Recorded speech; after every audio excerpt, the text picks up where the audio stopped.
to my will. Address thee as master. Mannfred von Karstein. I hunger, I cure his death. I serve me. Mortals quail. Empower me. We surpass Nagash. These lands are mine. Behold, the majestic Prince Imrik, the dragon tamer. What? Tend me.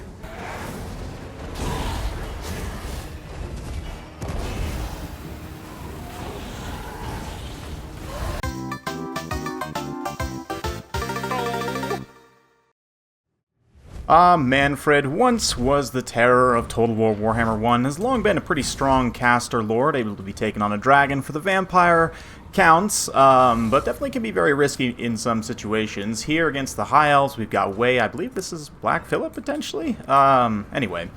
Yeah, Mannfred on the zombie dragon, we'll come back to him in just a minute. Up against Imrik, also on a dragon. I've talked a little bit about Imrik before, but just incredibly strong combatant.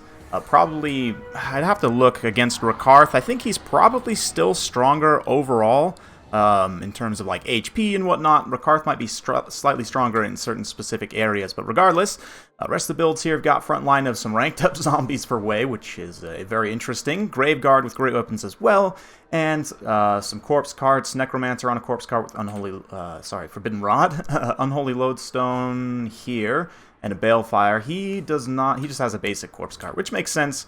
You're sacrificing value with that Forbidden Rod. You don't necessarily want to be paying extra for those extra effects. On the High Elf side, got some Spearmen in the front line, White Lions as well, some War Lions, Lyrian Reavers, some Archers, Spearmen, a Life Mage, and Dragon Princes. So relatively kind of standard build supporting Imrik.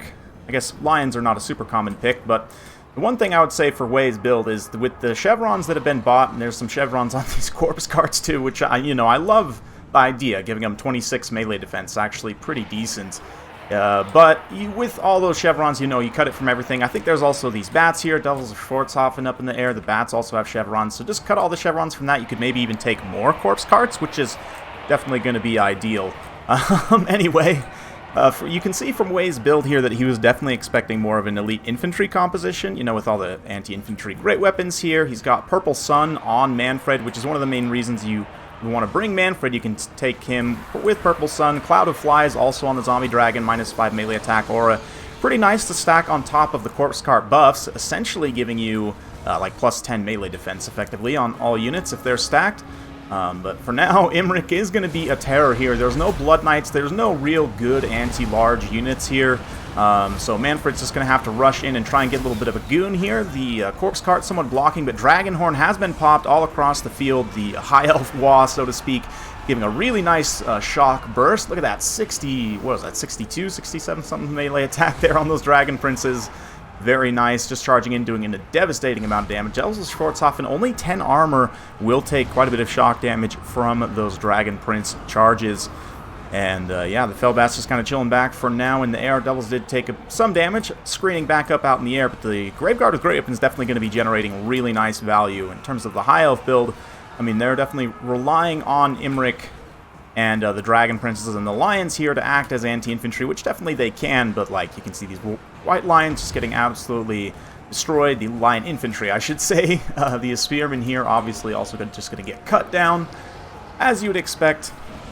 So good in some areas on the ground for Vampire counts. Just in general, I would say probably going to win the ground fight, but Imrik is a terror for Mannfred. You can see Mannfred just running to the hills. Imrik just significantly better melee attack and defense all around.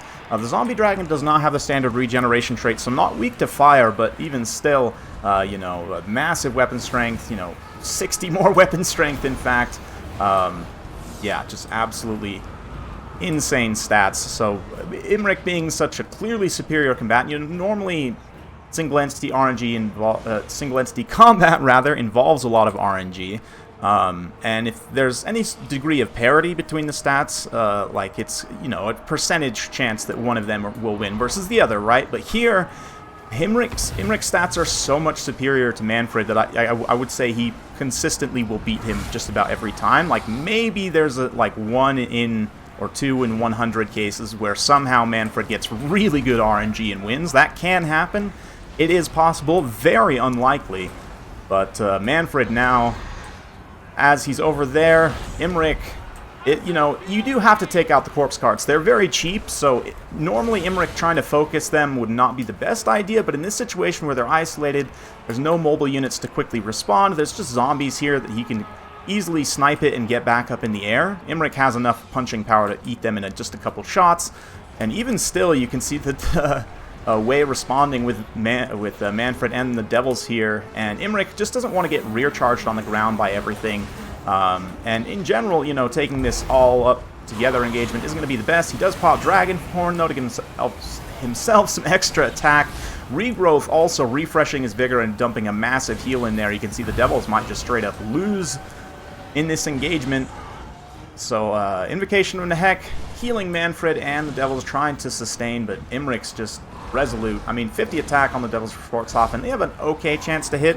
What is that, a 29% hit chance against Imrik, which is decent, you know, especially if they get a surround where their chances are increased on the side or rear to hit. But anyway, right now, Imrik just continuing to trundle around the battlefield, try and find pockets where he needs to reinforce. Right now, the Grave Guards are definitely cutting through on various fronts. It's definitely pretty brutal. We've got this Necromancer way out over here in the boonies as well, just, you know, trying to help clear up some routing units, because apparently corpse carts are great at chasing routing units. Who knew? Definitely not me. But this is a pretty good situation for the Dragon Princes and the War Lions. I mean, Dragon Princes are very low, but the Lions kind of being able to fight these very strung out models of Grave Guards here, where they're not fighting potentially 2 or 3 on 1, as if they had just charged into the unit itself. Very, very favorable for them. They can kind of chew on some models there, quite literally. And Imrik, again, just kind of doing a bit of hit and run here, trying to push back the units that are advancing, create little pockets where his missile troops can set up and fire a little bit here. Shooting the Devils of Schwarzhofen, definitely a great idea.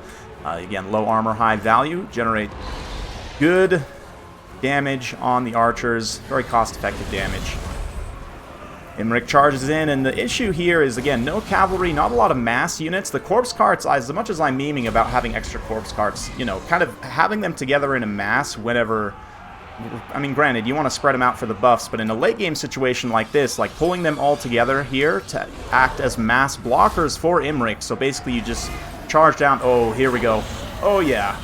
Nice matched combat animations. Imrik just pounding Mannfred there. That was beautiful. Forget about those matched dragon animations, and Mannfred can, in fact, participate. So that was fun. Anyway, I totally lost my train of thought there, but yeah, so Mannfred, anyway, going to ground with the blob of corpse carts, right? So the corpse carts, they have really high mass, in fact, so you can potentially, like, block up Imrik if you get corpse carts all around him. Like, you'll probably still be able to pull through them, but you can at least lock him in place somewhat, and allow your infantry to maybe get a few more hits in there, allow Mannfred to kind of cycle charge him a little bit potentially. Nice VTOL breath just directly down on that poor mage, just routes her immediately. She's probably going to get chased off by the Grave Guards. We'll see. Grave Guards are slower, I believe. Let's see, 35, yep, 27 speed on the Grave Guards, so she may be able to get away there. Without healing, Imrik does need to be a little bit more careful about the engagements he chooses to take. That being said, a heads-up engagement against Mannfred is still very much in his favor. Man, look at the difference in size. Star Dragon's definitely pretty clearly larger than the poor little zombie dragon. Little skinny boy. Yeah, interesting situation. Last Dragonhorn does get popped here. Not a lot of units that can take advantage of it, but they are chewing away these last zombies here, I guess. Yeah. Potentially pop that in response if Wei was going to try and come in with a big goon, but so far nothing. Mannfred, though, in trouble here. The Vigor refresh, although it is starting to wear off on Imrik, is still enough of an impact that, you know, he's higher speed. 80 speed baseline on the Star Dragon, but you can see the difference in being tired. Also, the charge animation, air-to-air charge animation, does make a difference here as well. It kind of gives a little speed boost. I don't remember. It's hard to remember all the charge speeds. And, like, ground and air speed, too, is different. So what's represented on the unit's card for flying units is actually their in-flight full speed, right?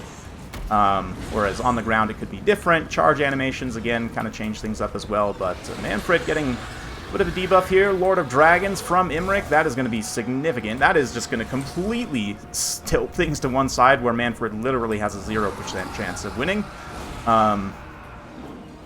Effectively. I mean, there's technically a non-zero chance in reality. But in practice, it's going to be basically a 0% chance, right?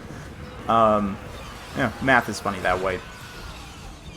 Why I didn't study it that much, as you all can probably tell from my videos. Anyway, yeah, Star Lance active. Does give him that extra fire damage and a weakness to fire. No Kindle Flame. No Lore of Fire here, but Lore of Life obviously going to be very critical to have with Imrik. He is a very expensive target and doesn't have his own self-healing. And Mannfred being, you know, hybrid caster, you know, dragon fighter, he might be the most powerful. I'd have to think about it because, like, in terms of actual Winds of Magic generation, only the Greater Arcane Conduit characters are better than Mannfred, in my opinion. I don't think any of them can ride a dragon. I mean, arguably, Teclis's stupid bird is better than a dragon, but let's not go there. Imrik dropping in a nice breath attack here. Imrik is getting somewhat isolated at this point. A lot of these high elf units were routed, potentially coming back from route and just continuing to kind of rinse and repeat cycle charges here. The one archer with a little bit of ammo can kind of help provide a little bit of extra leadership debuff, maybe a little bit of extra DPS, but really it's just a matter of time of trying to wear away these ground forces such that when Imrik does come to fight Mannfred, he's not, you know, too outnumbered. Bounce power still very close, of course, but yeah, mostly just because Mannfred's so healthy. Nice charge to the ground here, gets the Reavers in a little bit of a support situation. Warlion's also charging from the side. Really nicely done by Black Phillip here. Kind of creating the anvil with Imrik and then hammering in with his other mobile units. A little zombie summon response from Wei to try and block up some of those Reaver models, and then Mannfred charges down onto the ground, but ooh, a little bit of a feint there from Imrik. Decides to pop Lord of Dragons first and use a breath attack. Breath attack does a significant amount of damage. I mean, that's maybe like 10% of his HP. It's pretty good stuff. Bats come down to try and get the archers. The archers are out of ammo anyway. Oh, the blows to the corpse cart. Just the devastating blows to the corpse cart. Then Mannfred charges in. Lord of Dragons on him. Oh, here we go. Another matched animation. Oh, Mannfred gets the hit that time. I don't know if he actually did get a hit, but he got the attack animation. But Reavers pull around. That animation also kind of carried them away from the undead infantry, which is really not great. Allows the Lions to kind of screen them out here, so they're not going to be able to fully support this fight. Mannfred just straight up goes down. Corpse cart goes down in the actual next blow. And just like that, Imrik takes the win. Really fun replay. Big thanks to Wei for sending that one in. People don't always send losses, but that was a pretty interesting one. Two powerful Dragon Lords facing off, and sort of different-ish builds too. You know, it's not your typical Halberd box from High Elves, and Wei looks like potentially was expecting that, but it's not your typical whatever from Vampire Counts, single entity spam or whatever else, you know, double White King, yeah, a lot of things. Anyway, fun stuff. Mannfred does end up getting some pretty good value, probably paid for himself. We'll have to check his value in just a second. Imrik, though, 6,000. And again, a lot of that's inflation because of healing, but still, 6,352 damage dealt. I mean, or value, rather. 12,306.05 damage dealt in total. Sorry, 23,000. Wow. Yeah, did I say I wasn't good at math? 23,000. The rest of the High Elf army kind of just gets canned here, to be honest. I mean, I guess the White Lions do pretty well. Archers actually also generate some really nice value. Okay, maybe some of the Reavers do good. War Lions, impressive kill totals, and they do survive until the late game, which I guess is in and of itself enough. But on the Vampire Count side, I mean, besides, zombies actually do paying for themselves. I'd have to look at how much this ranking costs, but I mean, maybe it's cost effective. They're only 100 to start with, and yeah, we'll check that in just a second. The Graveguard's Gravens also do generally very well here against this build. Just not enough anti-large. I mean, Devils of Schwarzhofen, again, pretty good value, but just not quite enough. I mean, a little bit of inflating here for the High Elves as well, because they had some significant healing on Imrik, who is a very expensive target. But very fun stuff. Yeah, just to check on a couple things here, again, from the Vampire Counts perspective. I know Wei was kind of just memeing a little bit, but I do think he actually might have been able to win if he had memed in a slightly different direction. Anyway, let's check out those zombies with ranks. 182, okay. So some of them did pay for themselves, I guess, some of them didn't, but yeah. So if we kind of extrapolate that, what, 82 times 4? Oh no, I'm going to make myself do math on a video? Probably not. Anyway, you get it. You just, that in and of itself probably get enough to buy an extra corpse cart. I believe under the banner rules that are still being widely used, the corpse carts are, you can take up to 5 of different variations, like 5 in total, I should say. So yeah, you could definitely squeeze some more corpse carts in that build, or alternately, you know, try and take some other mass units potentially to help lock up the dragon. But Mannfred, I mean, he has access, still one of the only lords, or I think the only lord in the game to have access to 2 full lores, which does make him somewhat unique. It's kind of clunky to use in battle because you have to switch back and forth between them, and you can spend a ridiculous amount of money on him if you really want to, but like in practice, really, like zombie summons, Invocation of Nehek, some people will take, you know, take whatever death spell you think is going to be most useful in a certain situation. And certainly against Elven Halberd boxes, Purple Sun can be pretty decent.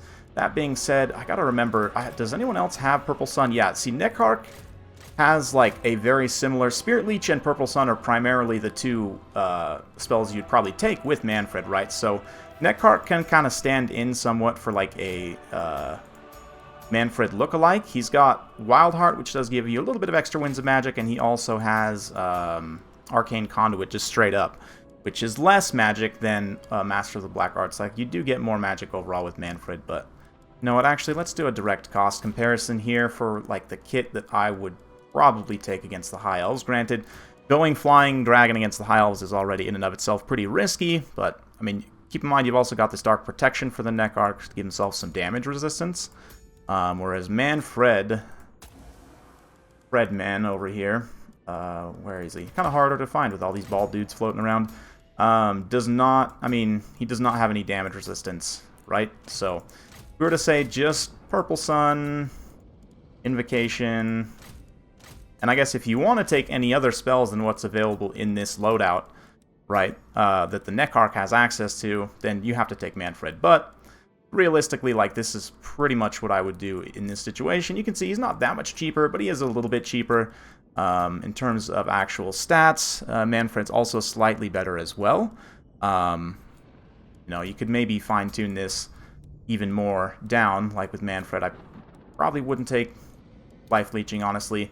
I generally don't take the power recharge rate buffs. You can if you have the extra gold, but Vampire counts, it's very nice to have that little bit of extra gold to maybe buy some extra zombie units or whatever. You know, just try and get a full 20 stack if you can. Anyway, rambling a little bit on this one, but as far as Mannfred goes, still a decent option, but not nearly as good as he used to be, just because the Vampire counts have so many good options for lords, like literally, yeah, just insane. Imrik, solid option in certain situations. His stats being so ridiculous means that some things just can't really touch him, and if your opponent doesn't come prepared, he will be a problem. That being said, for a non-caster lord, this is one of the most expensive in the game, if not the most expensive. And yeah, so you add the cost of the caster, life caster on top of that, and you're looking at like 4,000 plus points, 5,000 points potentially, easily. I mean, just the life caster on foot with only the 2 spells you would really want, like the 2 healing spells, it's already, yeah, 600, so a little under 4,000, but obviously you're probably going to want to mount. Yeah, other things. It starts to get out of hand pretty quickly, which is typical high elf problem. That's kind of the where you're at playing them. But anyway, hopefully you guys enjoyed this. If you like this sort of content, be sure to like, subscribe, hit that bell notification. Every time I upload a new video, you'll be notified. Thanks again. See you next time.